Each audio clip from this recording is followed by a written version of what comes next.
funds in a, well, charity boxing match. This coming, kung para mabilis, this coming Sunday sa Araneta, 12 rounds, pwede. 12 rounds sa sundukan para maganda. At para medyo marami-rami ang ma-raise natin, siguro you can find sponsors. Per round, may mag-sponsor. So, let's place their merchandise before each round. So, 12 rounds para medyo marami-rami ang sponsor, marami tayong ma-raise na pondo. Sir, can you give us a background? Naghamon ba siya? Paano ba yung nangyari? Well, I was informed at nakita ko rin sa social media na naghamon siya ng suntukan. And, well, sa atin naman, whether he's serious or not, sa atin, let's just put this on a better use. Kung yan ang gusto niya, madaling pagbigyan yan, boxing na lang para madaling iset up at gawin natin this coming Sunday, 9 o'clock. I'll be there in Araneta.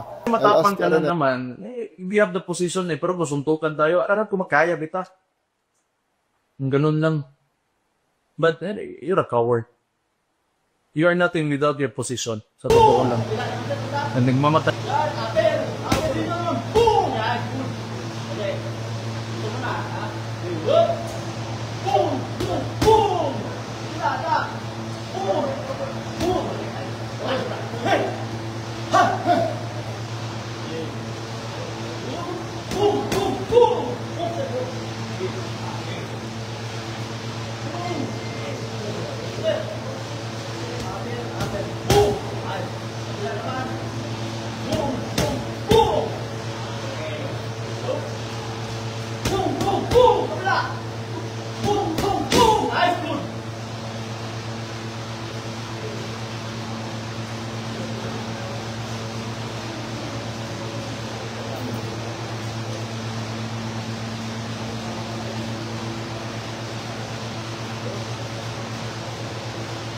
PNP.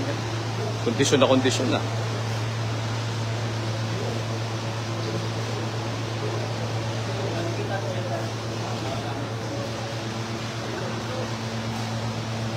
Boss, kumusta si Chip? Okay naman yung training? Malakas? Kondisyon? Ready ka na sa linggo? Anytime naman ready tayo. Ready tayo. Oh. Sir, how's the practice, sir? Kumusta yung bilis ninyo? Anong obserbasyon ninyo sa power ho ninyo? Mahina na nga ako eh. Pero marami nagka-interest sa laro ito. Kaya, just to give them an entertainment. Medyo para we can have a sort of credibility in showing up. Nag-refresh tayo ng konti sa ating ginagawa. Oo nga. Kasi matanda na tayo at sabi nga ng training ko, mahina na ang hangin eh. Kaya wala nang diin ng mga suntok. Kaya I really hope na matuloy ito. Para makita naman nila na we're serious in this dahil sa ating fundraising ito. At ito ay para naman sa mga typhoon and flood victims. Sir, yung kahapon, yung problema natin yung Araneta dahil may concert sa linggo. May nag-offer, may tweet si Senator Lacson na nag-offer daw po ang Soler North. Okay, kung ready sila sa venue, kaya kami show up. Pero nakaset na actually ang Rizal Memorial Coliseum. A ring is already being set up there para sa Sunday. Pero parang wala pang reply siya, no? Whether he shows up or not, may mga sponsors na nagsabi na mag-donate na lang ng pang-ayuda sa ating mga kababayan na nasalanta ng bagyo at ng baha. So sir, sa Sunday ng alas 9, nandun siya o wala, pupunta ka doon? Oh yes. Kasi kung wala naman siya, mag-distribute na lang kami ng ayuda. May ayuda kami ready. Para sa ating So ikaw bang member ka sa PNPA ng boxing dati? Ano no? Member ka sa PNPA dati? May mga sport tayo, ang kadete tayo. Oo nga sir, medyo may kita na, yung agility mo, medyo nagbo-boxing ka talaga ba sir noon? Para alam ng mga nanonood nakikinig sir. Nakaready na tayo na, naging playboy eh. Sinusuntok nga naman nakatali ang kamay sa likod eh. Kaya yun ang iniisip ko, lakasan lang ng loob yan. Tama kang usap-usapan din ng mga netizens ha. May kanya-kanya ng pambato yung mga netizens eh. Nagpapustahan na iba. That's good because it will help drum up the event para mas maraming sponsor. The more sponsors that we can pull in dito sa event na ito, mas maganda para sa ating mga beneficiary. Sir, may mga nag-pledge na ba na sponsor na willing mag-sponsor ng hanggang 12 rounds? Yeah, actually meron. Kasi kaya nga this coming Sunday, marami ng mga tao na darating sa Rizal Memorial Coliseum and at 9 o'clock. Whether he shows up or not, we will just continue with the distribution of aid sa ating Oo nga. So hindi maiwasan, sir, na talagang may mga batikos. Bakit kailangan patulan? Bakit kailangan gawin ito? Ang daming problema ng bayan. What are your thoughts, sir? Anong komento niyo ron? Well, hindi naman sa patol, ano? There was a challenge made and I just saw an opportunity to raise funds at makatulong sa ating mga kababayan. So I just grab it. Sir, baka may message ka kay Vice Mayor Masli. Sa ating mga kababayan, ako nagpapasalamat lamang sa kanilang mga interest, sa interest na mga binigay dito sa event na ito. Maraming salamat sa mga nagsuporta, sa mga nag-pledge ng ayuda sa ating mga kababayan. Ang pinaka-importante rito, ating mga kababayan na magiging beneficiary nito event na ito. So hanggang Sunday maghihintay ka. Sir, anong say ng palasyo? Kasi talagang bugong to sa social media, sa mga balita, laman ka ng balita. Ano pong say ng palasyo, sir? Tanungin mo sa official spokesperson ng palasyo. I just cannot speak for... Alright. Sir, may training ka pa? May rounds pa? Yeah, may mga 5 rounds pa nyo dito. May rounds pa. Sir, anong difference sir, sa katawan mo ngayon? Parang anong napansin mong difference? Pagbabago. I really need this exercise. Kasi medyo puro lang jogging ang ating ginagawa. Eh, pwede na medyo hindi naman masyadong ginagamitan ng talent dyan. Takbo na ng takbo. Gusto ko yun. Pero sir, parehong nakakahingan. Yeah. Obviously, kita nyo. May power eh. Alright. We just need to continue stretching. Alright. Thank you, sir. Thank you, sir. Thank you, General. Thank you, General. Mr. Torre, sanay na ako sa iyo. Sanay na kami sa iyo. Kinidnap ko nga yung tatay ko eh. Okay na yan. Just do whatever you want. You have 2 years at finding mo kandidacy sa 2027. So, at saka may kaso ka na ngayon eh. Think about it. Gusto mo harasin ako, harasin mo lang ako. Kasi nagmamatalinuhan ka lang, yan ang talaga ginagawa mo. May 3-minute response ka, may nakaabang na dyan, nakita ka talaga ng media. Kawawa ka naman, sa totoo lang. Okay na yan, yung 3-minute response mo, prove it to the Navawan News. So sabihin, kayo PNP, sabihin nyo, hindi na safe ang Davao. So ano? Ako ba ang polis o kayo?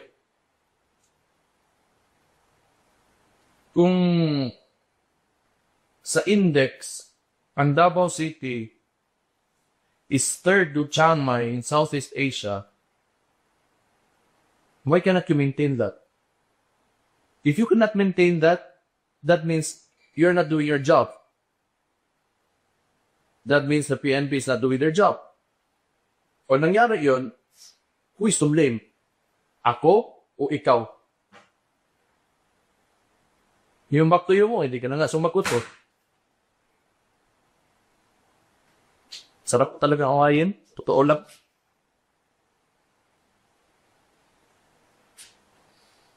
May ano ka eh, Galbayo, Bulisali ka, no? Oh, may ano ka na, may issue ka na doon eh.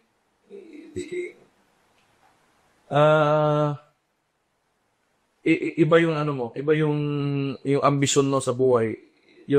I don't feel that you're here to serve and protect people. You are here to forward your ambitions.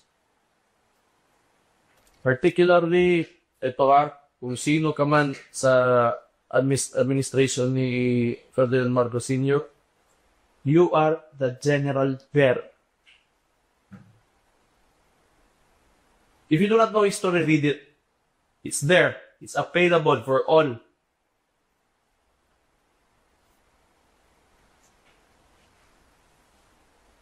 Sexy, but di pa nga. Yawa. Anyway, Mayor, just for the record and for para klaro sa lahat, you did not have a say kung sino ang next chief or director ng DCP. No. They won't allow me to choose the city director. Nangyari na yan last year when I was mayor. The last term when I was mayor. In 2 days, they replaced Three times? Aski, the city director 3 times in 2 days. I do not know. Masyado silang paning because they're scared maybe, these policemen who were to be assigned there, baka loyalista sa amin and they would not, do dirty work for them. So I'm expecting harassment from your pangit nyo now. I really do think you're ugly. You know why?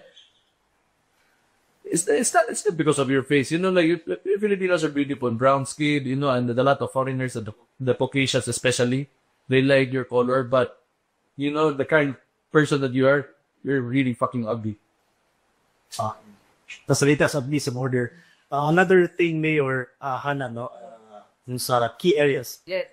Isang area naman, Mayor, is education sector. So you committed, Mayor, for your Itagera speech, that you would prioritize education, free scholarship. And it's also worth noting na Davao City has 93% in literacy rate. So that's very high. And you also mentioned, Mayor, that we will allocate a substantial amount to education. Yes. So ano yung mga specific programs or partnerships that you have flagged, Mayor, for your person? Yes, yung sinabi ko sa inaugural speech, very straightforward, but we would continue to deliver basic services like food security, shelter, basic security. That's up to the PFP actually. What else? Education, and I always forget yung isa.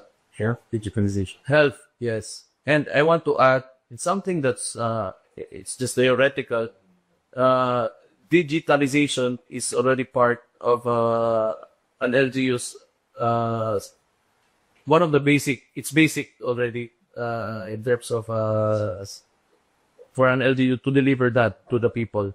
So I consider that 6, but gusto ko na more, prioritize talaga yung education because I think Davao City maganda yung takbo talaga and marami tayong napag-graduate na professionals, doctors, engineers, and or lawyers, and I really want that for the people of Davao. Gusto ko na gusto na ko gusto na may hanap buhay yung mga tao. Kung may bata dyan na mahusay talaga yung nag-aaral, kailangan, if they want to get a better, mas paginawa na buhay because of their efforts in their academics,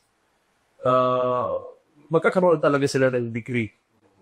Mataas, Okay, so, I am talking to the city council right now. Kaya kinakausap, I'm asking them to prioritize this.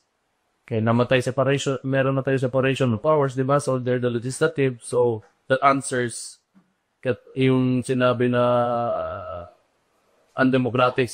Wala tayo opposition. But still, I asked them kung i-prioritize ito because I want Davao City and maybe if I make it to 80 years old, tumanda ako dito na makikita ko na very well educated ang mga Davaoenyo, and they're getting high earning jobs, employment, yun lahat. And I truly believe in the potential and competitiveness of Davaoenyos. So, yan, I want a significant increase pagdating sa budget sa education. And of course, more infrastructure para sa mga yung